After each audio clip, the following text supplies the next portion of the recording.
ያላቸው ዋና እነሱ የሚገኝበት እዛ ነው። እዛ ላይ ሰርች አድርጋችሁ ግቡ። የነስራ አይን 1 2 3 4 ነው የሚለው። እዛ ገብታችሁ ፈልጉና አውሯቸው። ብራችሁ አትበሉ። በተለይ አረብ ሀገር ያለን እኛ የሆነ በቃ ሰውን እናምናለን። ሰው የማመን እድላችን በጣም ቅርብ ነው። በጣም ያወራን ሰው ሁሉ እናምናለን። እና ስለዚህ ብር መበላት የለባቸው። እነሱ ደጋግሞ ተናግረዋል። እኛ ብር የተቀበልን አይደለም፣ እኛ ጥሩ ስራ ለመስራት ነው የተነሳ ነው። በማንም ሰው የሆነ ኬዝ ስንሰራ ጊዜ እኛ ብር አንቀበልም ብሎ ብዙ ጊዜ ደጋግሞ የቲክቶክ አካውንት የነስራ ዘላለም ዘገየ አውጥቶታል። በሱ ስም የተከፈተ ዲኳሾ በሚል አሁንም የነስራ የሚል የተከፈተ ባለፈ ዘላለም አውጥቶት ነበር። ፊት ለፊት ለጥፈዋል። ዛሬም ያው የነስራ አውጥቶታል። በእኔ ላይ ምንም አይነት እኔ ብር መቀበለው ነገር የለም ብሎ ከዚህ በፊት ከአንድ ሁለቱም ተናግረዋል። ለምንድን ነው ማንሰማው? ለምንድን ነው ቪዲዮአቸውም እስከ መጨረሻ ማናየው? ለምን በዚህ ልክ እንበላለን? እኛ እዚህ ጋር እኮ በተለይ አረብ ሀገር ያለን እኛ ብሩ እንዴት እንደምናመጣው ራሳችን ነው የምናውቀው። ማንን ሰው ከሀገሩ የወጣ ሰው እኮ ብሩ እንዴት እንደሚገኝ እናውቀዋለን። ለፍቶ ደክሞ እንቅልፋቶ የቤተሰብ ናፍቆት፣ የሀገር ናፍቆት፣ አየር ናፍቆት፣ ብዙ ነገር። ስለዚህ ለምንድን ነው የምንበላው? እነዚህ ሰዎች እንዴት ነው ማገኛቸው? ራሳቸው ዩቲዩብ አላቸው አይደል? የራሳቸው ዩቲዩባቸው ላይ ገብታችሁ ለምን አትጽፉም? የሆነ መልስ ይሰጧቸዋል። መልስ ካላገኛችሁ ደግሞ በሰው ሳትጠያይቁ ቲክቶክ የለንም ብለዋል ሁለታቸውም። እኛ ቲክቶክ አንጠቀምም፣ ቲክቶክ የሚባል ነገር አልከፈትንም። የነስራይን ቁጥር 1ና ቁጥር 2 ዩቲዩብ አለው። ዲኳሾ ደግሞ ቁጥር 1ና ቁጥር 2 ነው ያለው። ከዛ ውጪ ምንም ነገር የለን ብሎ ተናግረዋል እኮ ደጋግሞ። እኛ ቲክቶክ አንጠቀምም ብዙ ጊዜ ነው የተናገሩት።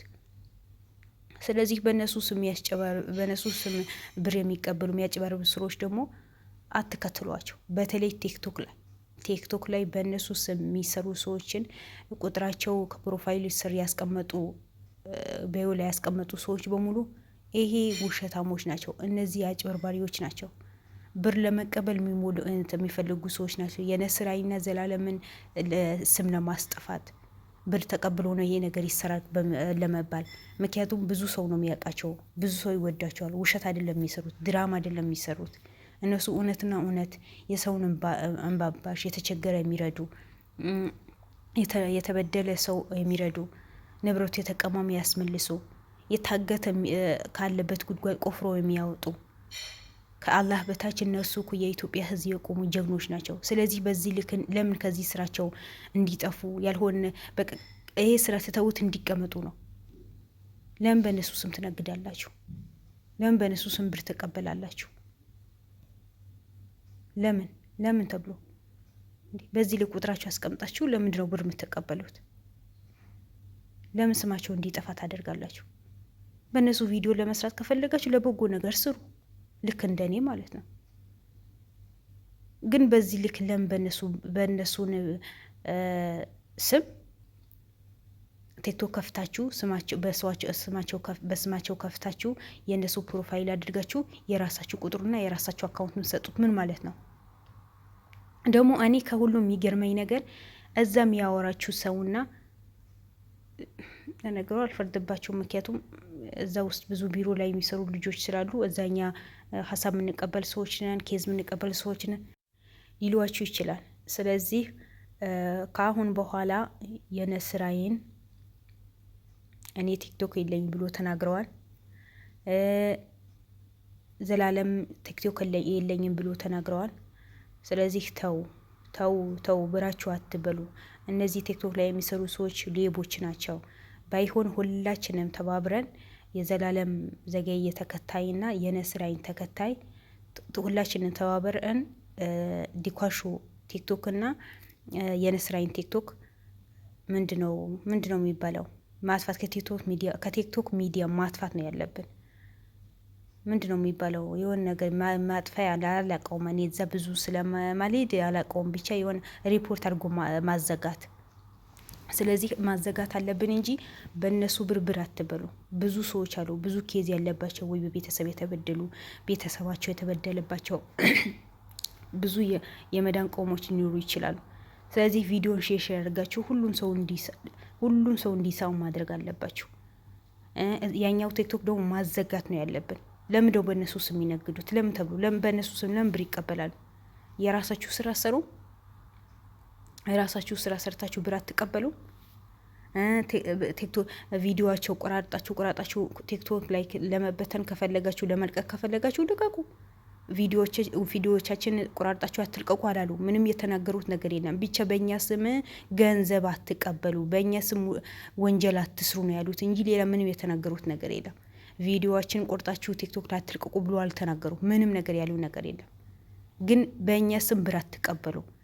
እኛ ቁጥር አላስቀመጥንም። እኛ ካውንት አላስቀመጥንም። እኛ ከማንም ማህበረሰብ ብር አንፈልግም። እኛ ለህዝባችን የቆምን ጀግኖች ነን ብሎ ነው ያወሩት።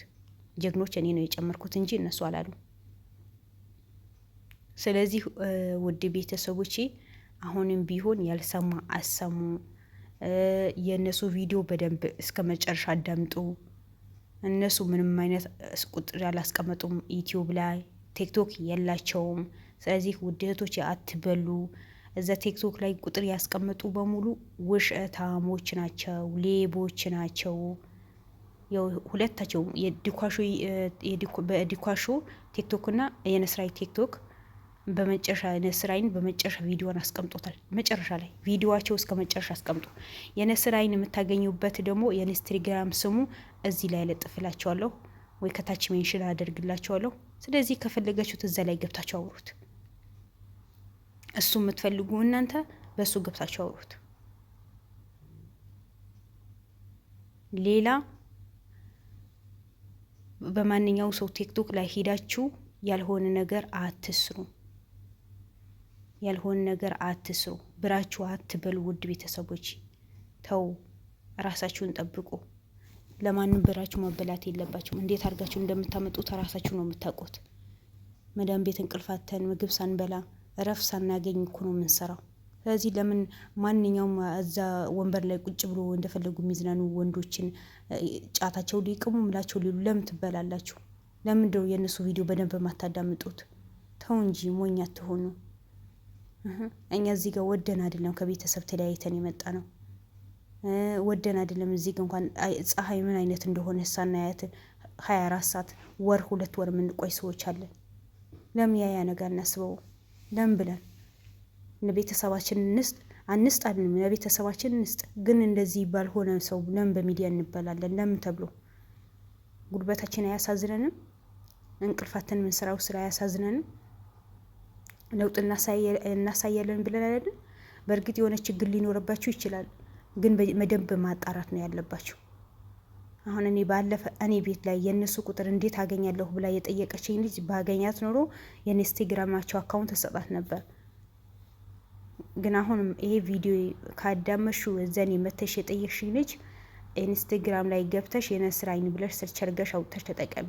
የኢንስታግራም ነው ያልኩኝ እኔ ቲክቶክ አላልኩም። ቲክቶክ አይጠቀሙ ደጋግሞ ተናግረዋል። ስለዚህ ተቆጠቡ፣ ብራችሁ አትበሉ። አንድ ነገር ስትሰሩ ጊዜ በደንብ ማጣራት አለባችሁ። ዝም ብላችሁ ብር አስገቡ ምናምን እንዳላችሁ ህዝቡን ብርን አትላኩ። ኢትዮጵያቸው ላይ በደንብ ቼክ አድርጉ። እስኪ ቁጥር አላቸው ወይስ አካውንት አስቀምጠዋል ወይስ በዚህ አስገቡ ብለዋል ወይ በዚህ ቁጥር ነው የምታገኙ ብሎ ያስቀመጡት ነገር ምንም ነገር የለም። ቲክቶክ የለንም ብሎ ብዙ ጊዜ ተናግረዋል። እና ለማንኛውም ውድ ቤተሰቦቼ ይሄ ነው የዛሬ መልእክታችን። ያው የነስራይን ቢሮውን ድረስ ሊከሰስ ነው የመጣው የነበረው፣ ግን መጨረሻ ላይ እውነቱ ወጥቶ እሱም ይቅርታን ጠይቆ ካሻሽሙ ደግሞ ይቅርታን ጠይቆ ወደ ቤቱ ተመለሰ። ያም ነው ልጅ ታሞበታል። ልጁን አላህ አፊ ያድርገው። በተቻለን አቅም ደግሞ እሱ መርዳት አለብን። ልጁ በጣም ታሟል። ውጭ ሀገር ሂዶ ሊታከም ነው የፈለገው፣ ግን አላህ ሲያግዘው የነስራይን ጋር መጥቷል። የነስራይን በሆነ ነገር መፍትሄ እንደሚፈልግለት እርግጠኛ ነኝ። ምክንያቱም እየተቸገረ ሰው እንባባሽ ስለሆነ የነስራይን። ስለዚህ የኛ በተቻለው አቅም ያ ሰውየው መርዳት አለብን። የነስራይን አናግረን እላቸዋለሁ። ውድ ቤተሰቦች ቪዲዮን ከወዳችሁ ላይክ አይግሉኝ። አሰላሙ አለይኩም ወራህመቱላሂ ወበረካቱ።